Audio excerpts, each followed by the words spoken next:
Question solve करेंगे। Easy है, revaluation step सबको आता है, फास्ट कंप्लीट करते हैं रिवैल्यूएशन स्टेप तक। यहाँ थोड़ा सा गुडविल के लिए हमको सोचना है, तो पहले एक बार मेरे साथ क्वेश्चन देख लेते हैं, कोई एंट्री अलग है क्या, अदरवाइज हम उसको इजीली कंप्लीट कर सकते हैं टिल रिवैल्यूएशन। देखते हैं, काले Gore and Pandhare were partners sharing profits and losses in the ratio of 3:3:2. Their balance sheet as on 31st March 2018 is as follows. Balance sheet on the liability side, capital accounts of partners, 3 partners है, creditors, bills payable, reserve fund. On the asset side, building, plant and machinery, वो life stock है ना, वहाँ printing error है, life stock LIVE life stock, that is animals account. Animals के अगर business purpose के लिए बिजनेस एनिमल्स परचेस करता है, जैसे horse, for delivering goods to customers, अगर हॉर्स रखा है तो हमें हॉर्स का अकाउंट मेंटेन करना पड़ेगा, बट उस सारे जो भी हम एनिमल्स के अकाउंट ओपन करते हैं, मेंटेन करते हैं, उनके लिए प्रिपेयर किया जाता है life stock account. Then debtors, stock and bank.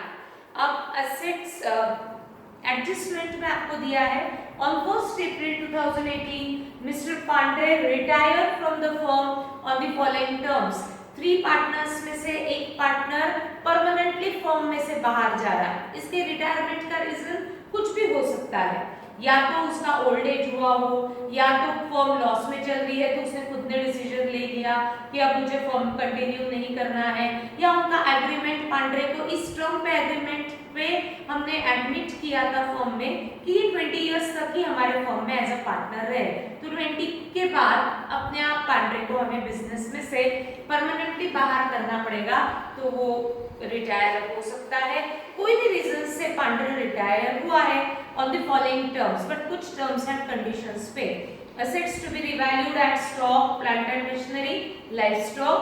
Goodwill of the firm to be valued at 4,000. However, only Pandre's share in it to be raised in the books and written off immediately. क्या है goodwill, हम सबसे last में cover करेंगे। RDD to be maintained at 10% on debtors. 100 to be written off from creditors. The amount payable to Pandre to be transferred to his loan account. अब समझ में आता है कि ये लोन अकाउंट क्यों मेंटेन किया गया, क्यों लोन में ट्रांसफर किया गया। Prepare P&L adjustment account, partners capital account and balance sheet of new firm. Ruling हमारा कंप्लीट हो चुका है। P&L adjustment, profit and loss adjustment account, bank account and balance sheet of new firm. Start करते हैं posting, मेरे साथ ही करना है। लायबिलिटी में आपको तीनों पार्टनर्स के कैपिटल अकाउंट्स दिए हैं, ट्रांसफर करेंगे पहले रिस्पेक्टिव कैपिटल अकाउंट्स में। काले गोरे पांड्रे 11,000, 15,000 एंड 8,000 ट्रांसफर करेंगे on the credit side. By balance broad term 11,000, 15,000 and 8,000 काले गोरे एंड पांड्रे, उनके अकाउंट्स बैलेंसेस हमने उनके अकाउंट में ट्रांसफर कर दिए हैं। Now transfer bank balance in bank account 6,600 on the debit side as it is given on the asset side. Balance broad term 6,600। Then reserve fund, any reserve any fund means accumulated profits. Accumulated profits at the time of retirement सारे partners में distribute करना पड़ेगा। Even आपको retiring partner को भी accumulated profit का share distribute करना पड़ेगा, क्योंकि बिफोर रिटायरमेंट जो भी एक्यूमुलेटेड प्रॉफिट्स होंगे वो सब में, वो प्रॉफिट में सबके शेयर होंगे, इसलिए तीनों में हमको डिवाइड करना है। रिजर्व फंड 4,000 को हम डिवाइड करेंगे तीनों पार्टनर्स में, तो हमें रेशियो लगेगा और रेशियो दिया हुआ है 3:3:2। तो 4,000 को हम डिवाइड करेंगे 3/8, 3/8 एंड 2/8। 3:3:2 तीनों का टोटल 8, डिनोमिनेटर में 8, 3:3:2। अगर हम 8 से पहले डिवाइड कर लेते हैं तो 500 into 3 1500, 1500 एंड 1000। इस तरीके से शेयर रहेगा तीनों का। ट्रांसफर करते हैं तीनों पार्टनर्स अकाउंट में on the credit side. By reserve fund account 1500 and 1000 transfer हो चुका है। उसके बाद नेक्स्ट हम करेंगे अभी revaluation of assets and liabilities, जिसके लिए कौन सी असेट्स लायबिलिटीज रिवैल्यू हो रही है ये आपको एडजस्टमेंट में दिया हुआ है। देखते हैं assets to be revalued as stock 6300, stock की रिवाइज्ड फिगर इज 6600। अब स्टॉक नाम के असेट पे जब रिवैल्यू हो रहा है तो प्रॉफिट हुआ लॉस हुआ वो हमें चेक करना है। वो प्रॉफिट लॉस हम कैलकुलेट करके पोस्ट करेंगे P&L एडजस्टमेंट अकाउंट में। देखते हैं स्टॉक का old value is 6600, now stock revalued at 6300, 6600 का स्टॉक 6300 पे आ चुका है, यानी स्टॉक की वैल्यू कम हुई, असेट की वैल्यू कम हुई तो लॉस रहेगा। ये लॉस हम एडजस्टमेंट के डेबिट में लिखेंगे टू स्टॉक अकाउंट। कितने से वैल्यू कम हुई वो लॉस 300। लॉस रिकॉर्ड करने के बाद अब हम इसकी रिवाइज्ड फिगर रिकॉर्ड करेंगे बैलेंस शीट में। तो बैलेंस शीट में लिखा जाएगा पहले स्टॉक 6600, वैल्यू रिड्यूस हो रही है, डिक्रीज हो रही है, तो मैंने लिखा डिक्रीज, रिडक्शन, आप डेप्रिसिएशन भी लिख सकते हो, and revised figure of stock आएगा 6300। ठीक, आगे बढ़ते हैं। नेक्स्ट रिवैल्यूएशन आपको दिया है plant and machinery at 10000, plant and machinery की वैल्यू रिवैल्यूड एट 10000। तो चेक करो old value of plant and machinery, old value of plant and machinery is 10700, now revised figure is 10000, that means 700 से value reduce हुई, कम हुई, loss हुआ, वो loss हम show करेंगे P&L एडजस्टमेंट के डेबिट में to plant and machinery account 700, revised figure of plant and machinery on the asset side, plant and machinery, old value 10300, decrease by 700, revised figure in revised balance sheet at 10000. Now next revaluation livestock at 10200, livestock नाम की asset की value revalued at 10200। Check the old value of livestock 10000, अब हो रहा है 10200, यानी live stock बढ़ गया, स्टॉक बढ़ गया, असेट बढ़ गया, तो हमारा प्रॉफिट रहेगा। तो वो प्रॉफिट हम एडजस्टमेंट के डेबिट में लिखेंगे by livestock account 200, revised figure of livestock हम रिकॉर्ड करेंगे on the asset side 10200, old value of livestock 10000, increase by 200, revised figure of livestock is 10200. Now next goodwill of the firm, ये सबसे last में करना है। Second point देखते हैं। Third point RDD to be maintained at 10% on debtors, that means new RDD create करनी है 10% on debtors. तो आरडीडी को हम आरडीडी के साथ ही कंपेयर करते हैं। तो चेक करते हैं क्या कहीं आपको ओल्ड आरडीडी दिया हुआ है क्या, क्वेश्चन में कहीं भी नहीं दिया है। डेटर्स आपको दिए हैं 5000 के डेटर्स पे न्यू आरडीडी डायरेक्टली क्रिएट करेंगे एट 10%, यानी 10% ही है ना, RDD to be maintain at 10%, यानी आरडीडी का वैल्यू आएगा 500। ओल्ड वैल्यू था नहीं, यानी ओल्ड आरडीडी 0 था, जो 0 आरडीडी थी अब वो 500 करनी है, यानी आरडीडी नाम के अकाउंट में इंक्रीज है। RDD is your expected loss, loss है, जो लॉस पहले 0 था अब 500 होने वाला है, तो लॉस बढ़ेगा। लॉस बढ़ेगा तो पहले हम P&L एडजस्टमेंट के डेबिट में लिखेंगे लॉस होने के कारण to RDD 500 and revised figure of debtors show किया जाएगा with RDD debtors 5000 less new RDD 500 outer column में 4500। Now fourth adjustment, ₹100 to be written off, underline written off, written off means reduction, cancellation, creditors में से 100 rupees reduce करो, cancel करो, यानी मुझे creditors को 100 से कम करना है। क्रेडिटर्स मेरे 100 से कम होने वाले हैं और क्रेडिटर्स हमारे लिए होती है लायबिलिटी, लायबिलिटी कम होगी, जो मुझे पे करना था उसमें से 100 रुपीज मुझे कम पे करना है, लायबिलिटीज कम होती है तो हमारे लिए प्रॉफिट, तो वो प्रॉफिट हम शो करेंगे P&L एडजस्टमेंट के डेबिट में by creditors account 100।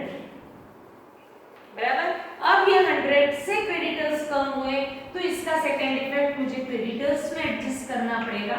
Creditors old value आपको दिया हुआ है 8900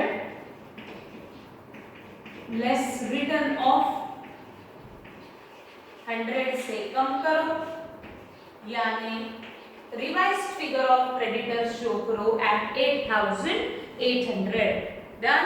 लास्ट एडजस्टमेंट जो है the amount payable to Pandre, retiring partner को अमाउंट पे करना पड़ेगा एट द एंड, आपको अभी इसको पे करने की जरूरत नहीं है, सब जब पेमेंट होगा ये पेमेंट मुझे सबसे लास्ट में करना पड़ेगा, तो इसलिए ये एंट्री भी हम लास्ट में करेंगे।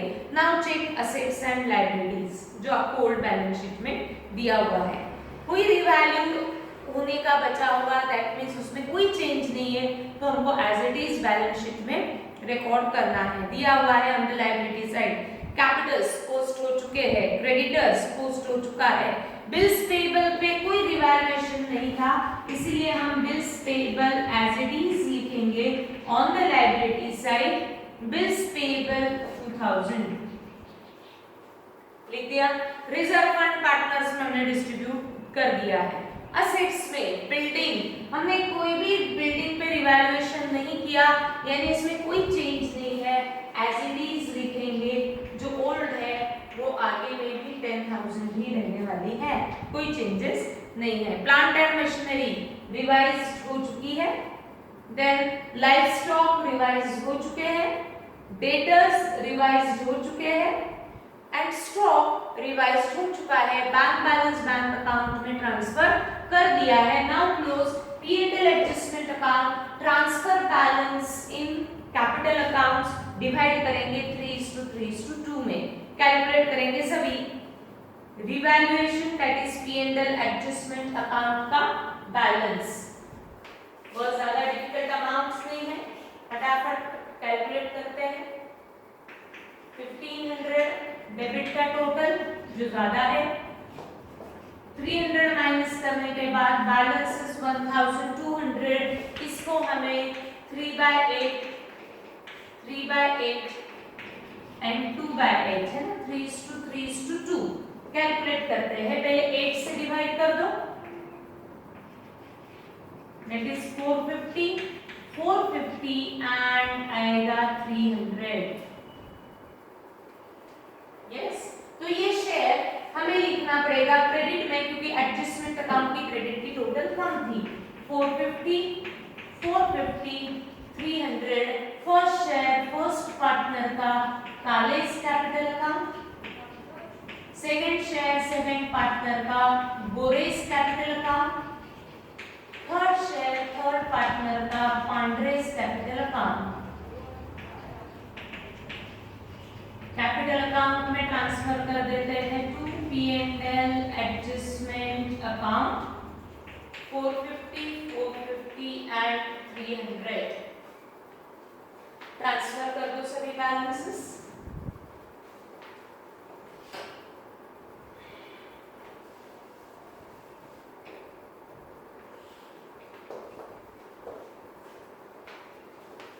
ना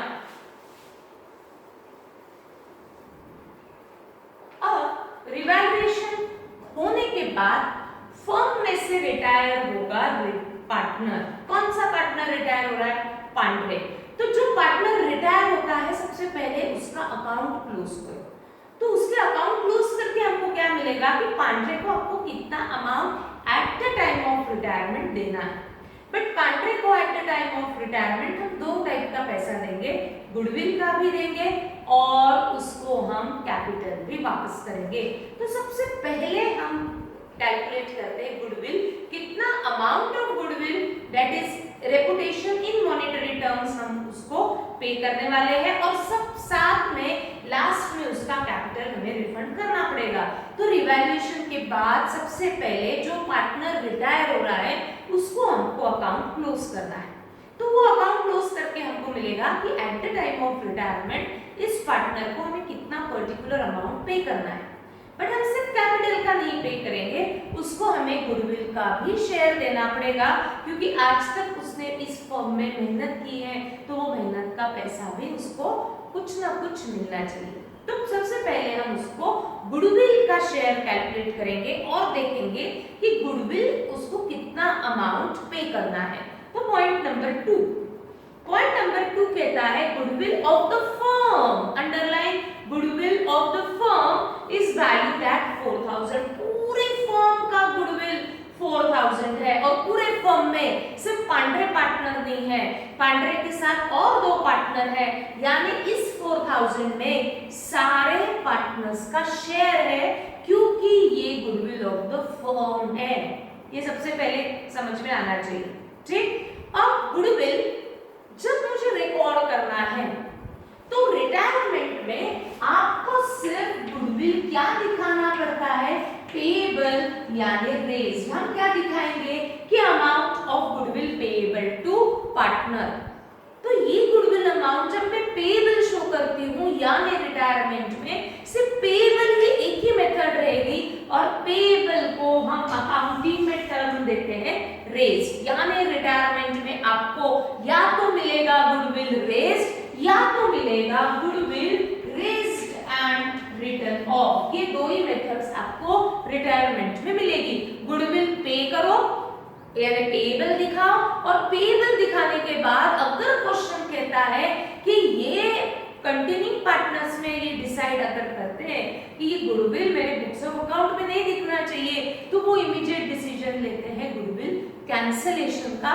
तो आपको रिटर्न ऑफ की एंट्री करनी पड़ती है अगर दिया है तो, अदरवाइज नहीं। तो गुडविल अमाउंट हमें पेएबल दिखाना है और पेएबल दिखाने के बाद उसको राइट ऑफ करना है, ये चेक करना पड़ेगा। अब गुडविल जब मुझे रिटायरमेंट में शो करना है तो मेथड रहेगी सिर्फ रेज यानी पेएबल। बट ये पेएबल हम दो टाइप में शो कर सकते हैं, या तो गुडविल ऑफ द फर्म से भी आप पेएबल शो कर सकते हो या सिर्फ रिटायरिंग पार्टनर को भी पेएबल शो कर सकते हो। Eight the time of retirement अगर इस फर्म ने डिसीजन लिया कि गुडविल सबको पेएबल दिखाओ तो मुझे गुडविल ऑफ द फर्म से एंट्री करनी पड़ेगी, या eight the time of retirement firm ने डिसीजन लिया कि ये गुडविल सिर्फ मुझे रिटायरिंग पार्टनर को पेएबल दिखाना है तो आपको सिर्फ रिटायरिंग पार्टनर को पेएबल शो करना पड़ेगा। हमको क्या करना है ये हम अपने मन से डिसीजन नहीं लेंगे, सब क्वेश्चन में मेंशन होगा और उसी के अनुसार आपका गुडविल का एंट्री होना चाहिए। देखते हैं point number 2, goodwill of the firm is valued at 4000। पूरी फर्म का गुडविल 4000 है तो मुझे पूरे पार्टनर्स को मैं पेएबल दिखा सकती हूँ। बट आपको आगे और भी कुछ सेंटेंस दिया हुआ है, हाउएवर ये तो है goodwill of the firm 4000, however only Pandre's share in it is to be raised, underline Pandre's share in it is to be raised, सभी अंडरलाइन करेंगे कि पांड्रे का ही शेयर सिर्फ आपको रेज्ड करना है, यानी पांड्रे को ही आपको गुडविल पेएबल दिखाना है। आप सारे पार्टनर्स को पेएबल मत दिखाओ, ऐसा क्वेश्चन में दिया हुआ है। तो मुझे सिर्फ पांड्रे को गुडविल अमाउंट इज पेएबल दिखाना पड़ेगा। पांड्रेज शेयर इन इट यानी total goodwill of the firm में जो पांड्रे का शेयर होगा उसी शेयर से आप गुडविल को पेएबल दिखाओ पांड्रे। तो ये 4000 तो गुडविल ऑफ द फर्म दिया है, बट मैं मुझे दिखाना है सिर्फ पांड्रे को पेएबल, तो मुझे इस गुडविल ऑफ द फर्म में पहले पांड्रे का शेयर कैलकुलेट करना पड़ेगा। तो कैलकुलेट करते हैं, तो लिखेंगे working node first step goodwill of the firm लिखेंगे सभी। First step goodwill of the firm 4000 दिया है, बट आपको पूरे फर्म से गुडविल की एंट्री करनी है क्या? नहीं, आपको गुडविल सिर्फ किसको पेएबल दिखाना है? पांड्रे का। तो मुझे इसमें पांड्रे का शेयर पहले कैलकुलेट करना पड़ेगा। तो हम कैलकुलेट करेंगे सेकंड स्टेप में पांड्रेज शेयर इन गुडविल। कैसे कैलकुलेट करेंगे? 4000 में मुझे पांड्रे का शेयर चाहिए, तो पांड्रे का रेशियो देखा जाएगा। रेशियो आपको दिया है 3:2। पांड्रे कौन से नंबर का पार्टनर है? थर्ड नंबर का पार्टनर है, और थर्ड शेयर कितना है? 2/8। 8 कहां से आया? रेशियो का टोटल, उसका शेयर 2 है, तो मैंने उसका शेयर कैलकुलेट करने के लिए 4000 into 2/8 किया, तो ये आएगा 1000। यानी total goodwill of the firm में पांड्रेज शेयर इन गुडविल इज 1000। आपको पेएबल पूरी फर्म को दिखाना है कि सिर्फ पांड्रे को? आपको कैसे पता चला? वहां दिया हुआ है goodwill however only Pandre's share in it is to be raised. उसमें से सिर्फ पेएबल आपको किसको दिखाना है? पांड्रे को। तो करते हैं एंट्री फॉर पेएबल की, दैट इज रेज्ड की। Third entry for goodwill, entry pass करते हैं। Amount 1000 payable to only Pandre, that means credit to whom money is payable, इसलिए Pandre's capital account credit. Goodwill amount is payable, इसलिए goodwill account debit. 1000 कर दिया। अब क्या partners ने ऐसा डिसीजन लिया है क्या कि जो गुडविल की एंट्री पास की है उसको राइट ऑफ करो यानी कैंसिल करो यानी ऐसी काट पीट नहीं, कैंसिलेशन की एंट्री फिर पास है क्योंकि इसके पीछे भी रीजन है, देखेंगे। गुडविल टू पांड्रेज कैपिटल, पहले समझ लो कि आपको करना क्या है, फिर मैं लॉजिक बताऊंगी कि क्यों रिटर्न ऑफ किया जाता है। ठीक, गुडविल टू पांड्रेज कैपिटल दिखाया क्योंकि क्वेश्चन में दिया है कि आप पेएबल दिखाओ सिर्फ पांड्रे को, तो मैंने पेएबल दिखाया पांड्रे को। अब वो कहते हैं क्या, पहले मैं चेक करती हूँ, and return of immediately, underline return of यानी गुडविल को कैंसिल करो, रिड्यूस करो, उसको राइट ऑफ करो यानी बुक्स ऑफ अकाउंट में से हटा दो। जो गुडविल आपने शो किया उसको मुझे कैंसिल करना है, और कैंसिल करने के लिए मुझे कैंसिलेशन की एंट्री पास करनी है। तो किस तरीके से पास होती है कैंसिलेशन की एंट्री? क्या इसके लिए कोई रूल फॉलो होता है क्या? कैंसिलेशन के लिए कभी रूल फॉलो नहीं होगा। अपोजिट इफेक्ट देने से अकाउंट कैंसिल होता है। जो गुडविल को मैंने डेबिट किया इसको राइट ऑफ इमीडिएटली बोला है, यानी इमीडिएट उसको कैंसिल करो, और कैंसिल करने के लिए जो डेबिट हुआ उसको मुझे क्रेडिट करना पड़ेगा। 2 लाइंस ब्लैंक रखते हुए गुडविल को कैंसिल करो। कैंसिलेशन कौन डिसाइड करेगा कि ये गुडविल दिखना नहीं चाहिए? Continuing partners. कौन है कंटिन्यूइंग पार्टनर्स? काले एंड गोरे। तो हम डेबिट करेंगे कालेस कैपिटल। क्यों? इसका लॉजिक मैं जरूर एक्सप्लेन करूंगी। गोरेस कैपिटल। पहले क्या हम कर रहे हैं ये समझ में आना चाहिए। पहले गुडविल अमाउंट को मुझे देना है, यानी मुझे पेएबल दिखाना है। मैं सारे पार्टनर्स को पेएबल शो कर सकती हूँ, या जो रिटायर हो रहा है उसको पेएबल शो कर सकती हूँ। करना क्या है क्वेश्चन में दिया जाता है। इस क्वेश्चन में दिया है कि Pandre's share is to be raised, यानी मुझे पेएबल सिर्फ पांड्रे को दिखाना था, तो पेएबल में मैंने क्रेडिट सिर्फ पांड्रे को किया, credit to whom money is payable। तो मैंने एंट्री पास की गुडविल टू पांड्रेज कैपिटल, बट उसी पॉइंट में आगे दिया है and write it off immediately. इस गुडविल को आपको राइट ऑफ करना है यानी कैंसिल करना है, और कैंसिलेशन के लिए जो मैंने पहले डेबिट किया था उसको मैंने क्रेडिट कर दिया। ये डिसीजन लेंगे रिमेनिंग पार्टनर्स, इसलिए मैंने रिमेनिंग पार्टनर्स को डेबिट किया, बट ये लॉजिक नहीं है, ये याद रखने का तरीका है। लॉजिक में एक्सप्लेन करने वाली। ठीक, तो ये काले गोरे अकाउंट को मैंने डेबिट किया तो मुझे रेशियो लगेगा ना, दोनों में डिवाइड करने के लिए मुझे रेशियो लगने वाला है क्योंकि 1000 को मुझे दोनों में डिस्ट्रीब्यूट करना है। क्या उन्होंने कोई रेशियो दिया हुआ है क्या कि राइट ऑफ आपको इसी रेशियो में करना है? ऐसा कुछ भी नहीं है, पर मुझे रेशियो तो लगेगा। तो उनके बीच में कितना रेशियो है? काले गोरे 3:3:2 है ना, इसी से पांडे में डिस्ट्रीब्यूट नहीं करना है तो उनके बीच में क्या रेशियो है? 3:3, यानी मैं इसको बोल सकती हूँ 1:1।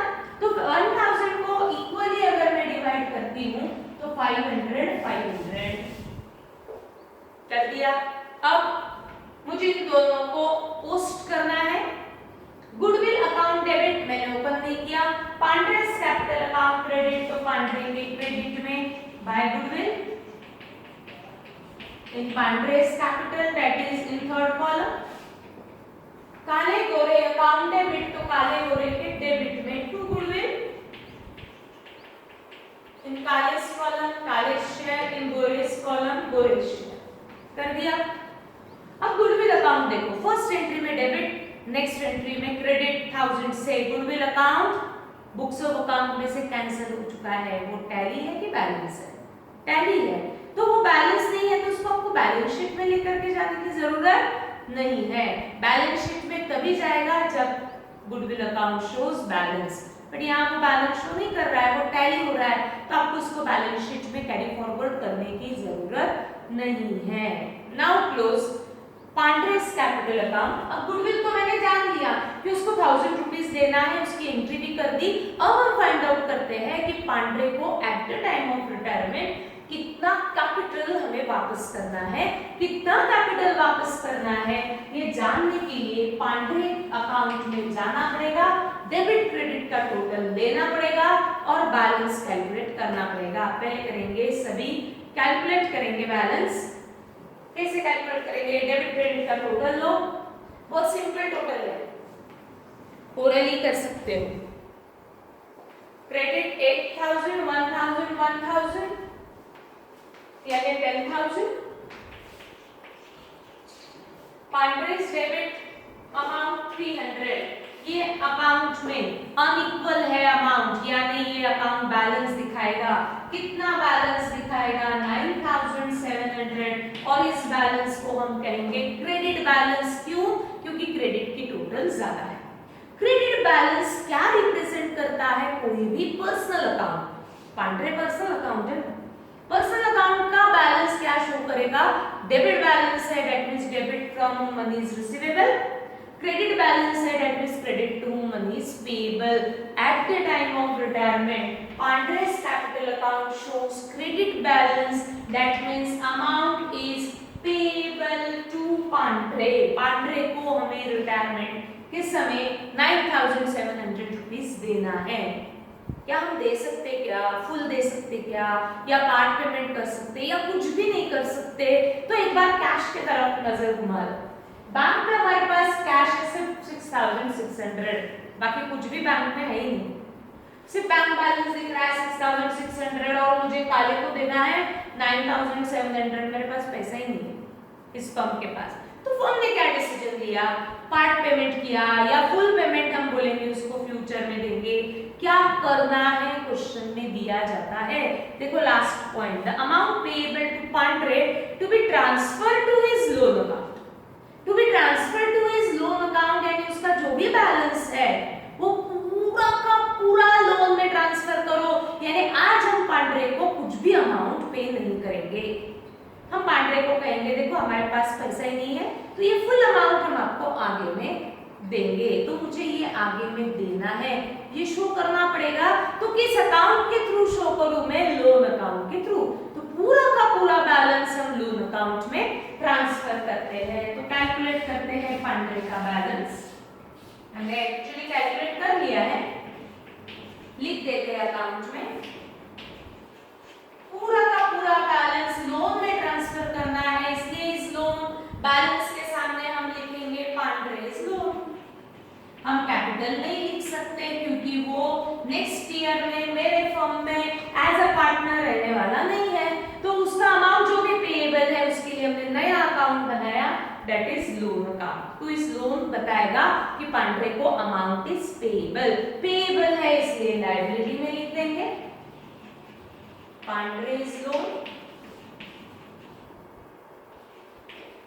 9,700। Now close remaining partners capital account. सभी बैलेंस कैलकुलेट करेंगे, बोर्ड से नहीं, बुक से भी नहीं, अपना अपना कैलकुलेट करना है।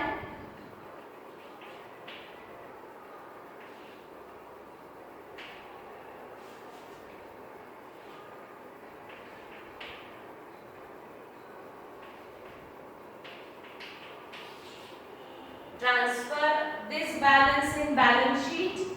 अब ये दोनों पार्टनर्स हमारे फर्म में एज अ पार्टनर रहने वाले हैं, तो इसके सामने हम बैलेंस शीट में कैपिटल लिखेंगे और इस बैलेंस के सामने कैरी डाउन, क्योंकि इसको हमको बैलेंस शीट में कैरी फॉरवर्ड करना है।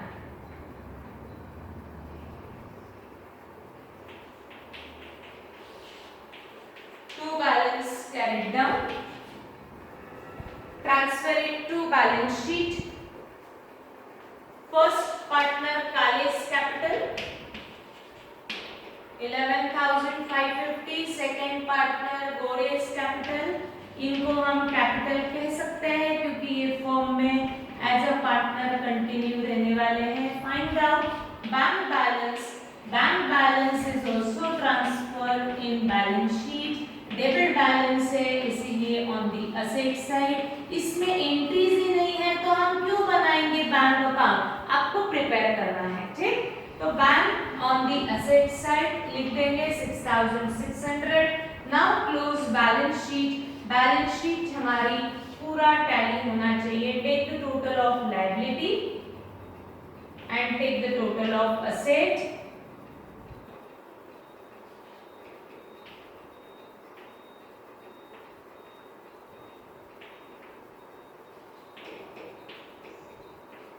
चेक करो तो कितना आ रहा है टोटल।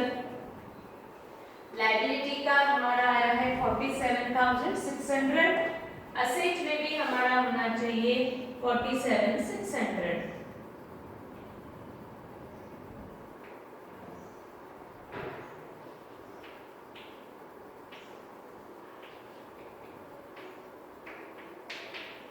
यस 47,000। वापस एक बार देखा राइट ऑफ किस तरीके से किया जाता है, बट यहाँ कोई रेशो नहीं दिया था तो उनके बीच में जो रेशो है उसी में ही हमने राइट ऑफ किया। अदरवाइज लास्ट क्वेश्चन में दिया हुआ था कि राइट इट ऑफ इन 5:3, तो हमने वो रिटर्न ऑफ की एंट्री 5:3 में की थी। जैसे वो कह रहे हैं वैसे ही आपको रिकॉर्ड करते जाना है। इस क्वेश्चन में रेशो नहीं था तो उनके बीच में जो रेशो है उसमें मैंने डिस्ट्रीब्यूट किया 3:3 में, राइट। गुडविल अकाउंट टैली है तो बैलेंस शीट में लेकर के नहीं गए। रिवैल्यूएशन तक तो सबको आता है, गुडविल भी आता है, प्रैक्टिस करेंगे तो वो आ ही जाएगा। तो कल बढ़ेंगे हम नेक्स्ट क्वेश्चन की तरफ। लाइव सेशन आज मैं ले रही हूँ, कोई डाउट्स होंगे तो लाइव सेशन में हम कवर करेंगे। Thank you.